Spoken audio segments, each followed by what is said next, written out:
In this video, we will be discussing the creation of slightly more complex or intermediate subtotals. In the previous video, we managed to create a subtotal called gross profit, which is a simple addition of revenue and cost of sales. But what about creating something like gross profit percentage, which involves not only calculating gross profit, but then dividing that over the revenue number? Again, we head over to our Manage Report Subtotal screen. And again, we will create a new subtotal, and we will call this gross profit percentage. Of course, we give that the same description. In this particular case, it is in fact a percentage. We'd like to display this on reports. And this does affect our balance sheet income statement roll-up structure. And we'd like to place that on the income statement.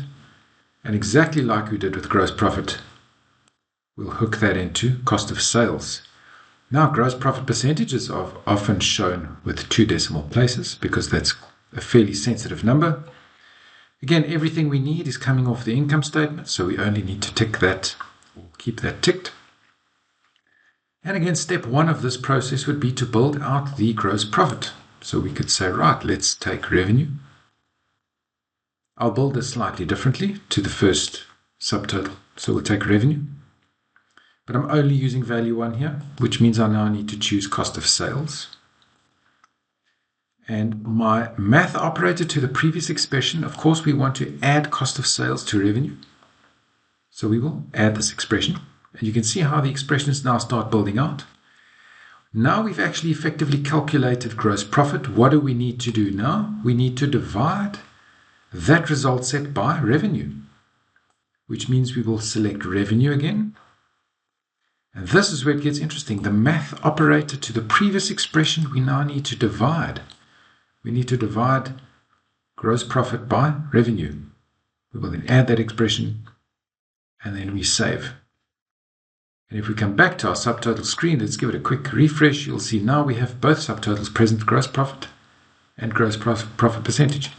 Let's come back to our reports and hit the refresh button and see what that looks like. There you go.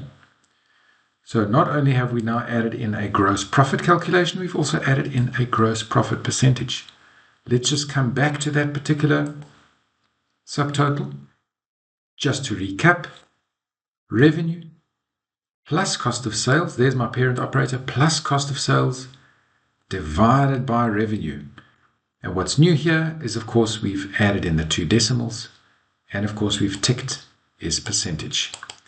And that concludes the intermediate tutorial on subtotals.